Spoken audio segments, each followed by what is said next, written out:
some interesting developments happening in Ukraine. There's long been a quote-unquote Western tank taboo. Ukraine has always been very upset by this. They want armored tanks, armored vehicles, troop carriers, and others provided by the U.S. and by the West. And it seems that that taboo is breaking, not necessarily from the U.S., of which we are providing some armored fighting vehicles, but specifically the provision of tanks to Ukraine to be used in their upcoming offensive provided by the British government. We have a little bit of voiceover here. The British government put out a video where they were showcasing their tank. They had kind of a snarky tweet, and they also put together like a compilation, I guess, of a tank being badass. It's the Challenger 2. I love tanks. I think they're really cool from their inception onward. There was a lot of discussion in the history of warfare around whether tanks were obsolete. I would say they're never obsolete. You can go look at the battlefield in Ukraine and why they want them. Yeah, they've certainly mattered here. Yeah. However, geopolitically, why does any of this matter? Because, let's put this up there,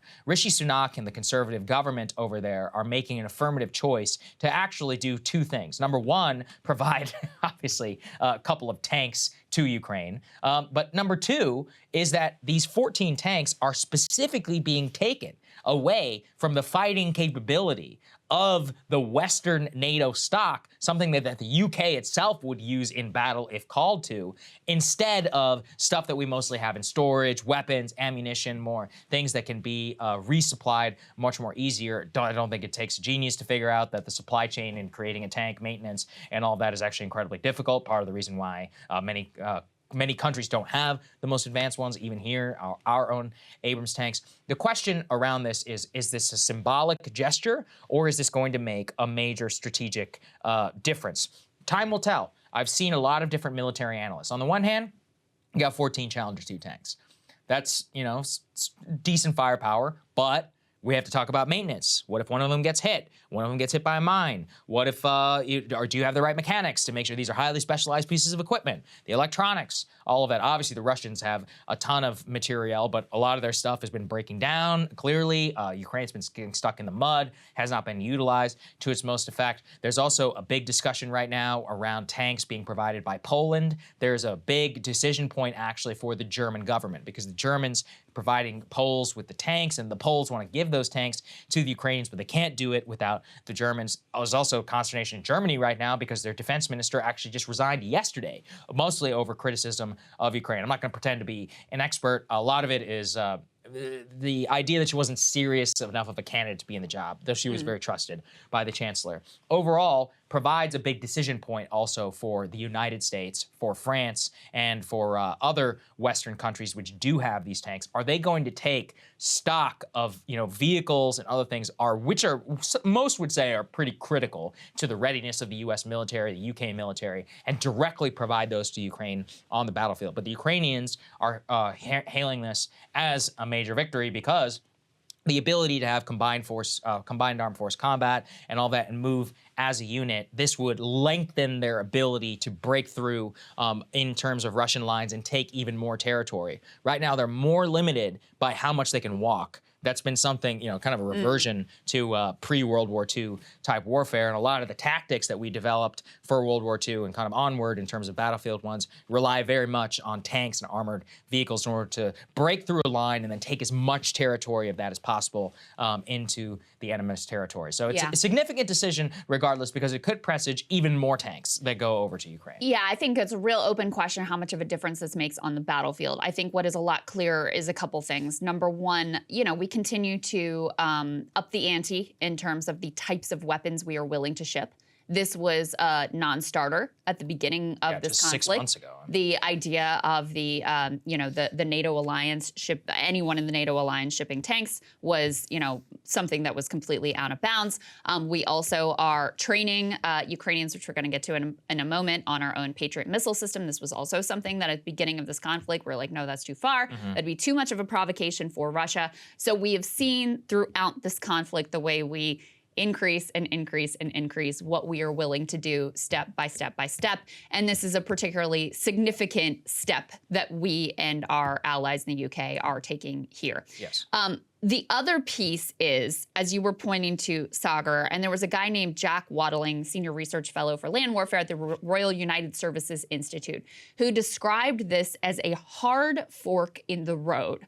Why? Because he writes, for months they have gifted equipment that they have held in storage. Yeah. Now, although these donations have been expressed in dollar terms, few of them have incurred heavy financial costs to donors. As donations begin to push into critical fleets and stockpiles, however, Ukraine's partners face the need to invest in regenerating their capabilities well as supporting Ukraine. Now, he is very much in favor of this. He says in a challenging financial environment, they have tried to defer this decision, but if they want a Ukrainian victory, then they can defer it no longer. But whether or not you agree with his analysis that this is the right thing to do, he's saying we're now at this place where you're no longer just taking what you had in storage and sending it over. Okay, and this also tracks with what Carlos Del Toro, who's the Secretary of the Navy, said and then had to kind of walk back about how this is starting to eat into our own capabilities and our own stockpiles. So everyone is looking forward to what's going to happen in the spring. What sort of an offensive is Ukraine going to be able to mount? What is Russia ultimately planning?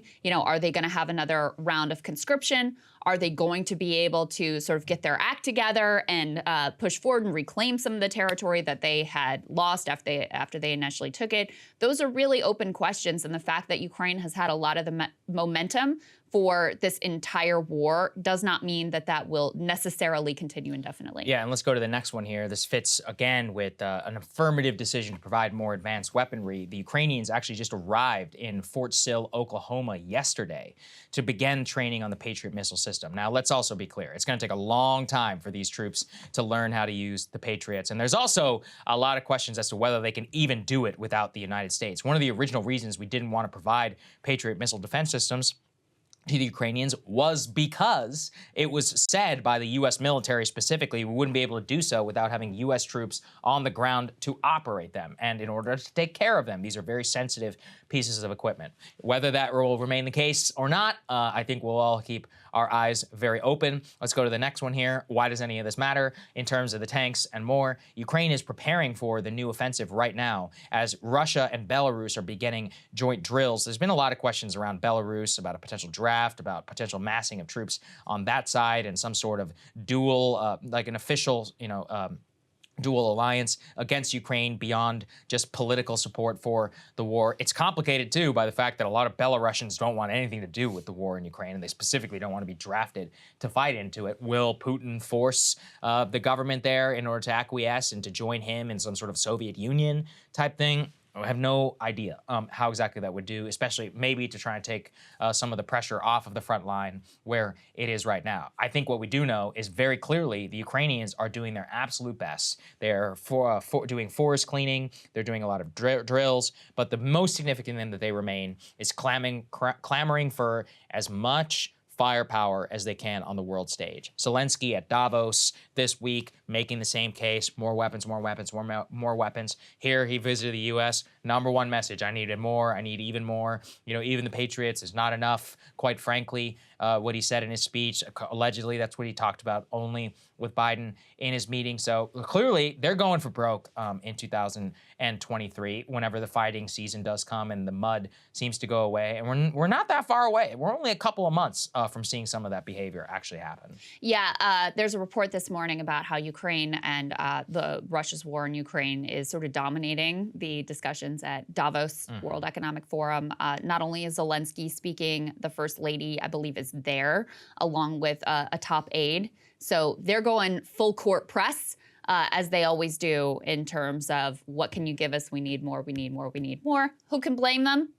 But that is the sort of state of affairs as we, see what's going to come next in terms of this war that has been going on now almost a year. I mean, with no end in sight, sadly. So that's where we are as of today. Hey guys, ready or not, 2024 is fully upon us now, and Saagar and I have been brainstorming ways that we can really up our game for this critical election. Yeah, we rely on our premium subs to expand our coverage, to add staff, to upgrade the studio. We just want to give you the best independent coverage of this election, which is possible. So if you can help us out, become a premium subscriber today, breakingpoints.com, or the link is down here in the description video. It really means the world to us, and if you like what we're all about, this is the best possible way to keep us 100% independent, working only for you.